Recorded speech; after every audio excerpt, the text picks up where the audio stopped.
Lorsque le nombre des disciples se multiplia, le Seigneur travailla puissamment. Le diable introduisit des murmures et des contestations parmi les Grecs contre les Hébreux, parce que leurs veuves étaient négligées dans le service quotidien, apportant subtilement la dispute et la querelle dans le peuple de Dieu. Au cours des siècles, le diable a utilisé deux âmes pour entraver l'œuvre de Dieu et empêcher ses serviteurs d'accomplir un véritable service.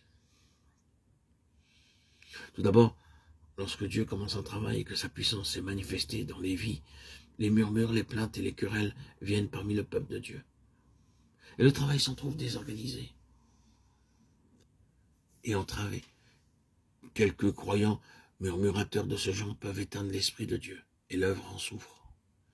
Ensuite, le diable essaie d'empêcher les serviteurs de Dieu d'accomplir le ministère de la parole, et les contraint plutôt à servir aux tables. Le diable voulait que les apôtres laissent leur important ministère pour cela.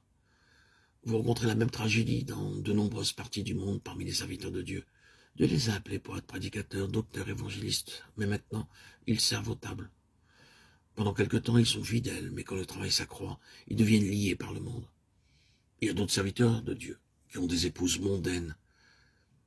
Afin de garder la paix dans leur foyer, leurs maris doivent travailler pour elles. Avant leur mariage, ces hommes donnaient la première place à la parole de Dieu dans leur vie, passaient beaucoup de temps à la prière et étaient pleins de zèle. Maintenant, ils se déchèchent, s'affaiblissent progressivement. Un enfant est d'abord arrivé, puis un second, puis un troisième, jusqu'à ce qu'il soit 5.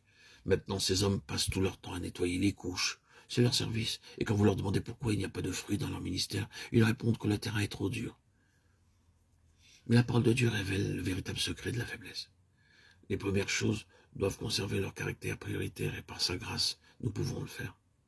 Il nous donne la sagesse comme il donna la sagesse divine à ses serviteurs dans Actes 6:5. Cette proposition plut à toute l'assemblée. Ils choisirent des hommes comme Étienne qui allaient paisiblement de maison en maison et dans le peuple ayant soin des veuves et des pauvres. Ils n'étaient connus de personne, leur naissance et leur histoire étaient un secret. Ils aspiraient simplement à servir là où ils voyaient un besoin. Et lorsque le moment vint, toute la multitude, d'un commun accord, les choisit parce qu'ils avaient observé leur vie et avaient remarqué qu'ils servaient sans vouloir paraître, qu'ils étaient en même temps remplis du Saint-Esprit, et ne pas rechercher la gloire des hommes. Nous demandons la sagesse du Saint-Esprit et l'onction divine pour accomplir ce qui doit être fait dans la maison de Dieu. Et nous devons faire chaque chose pour lui, et non pour la gloriole, pour les hommes, uniquement pour Dieu, pour marcher sur le chemin qui nous a dressés, pour marcher selon la sanctification à laquelle nous sommes appelés.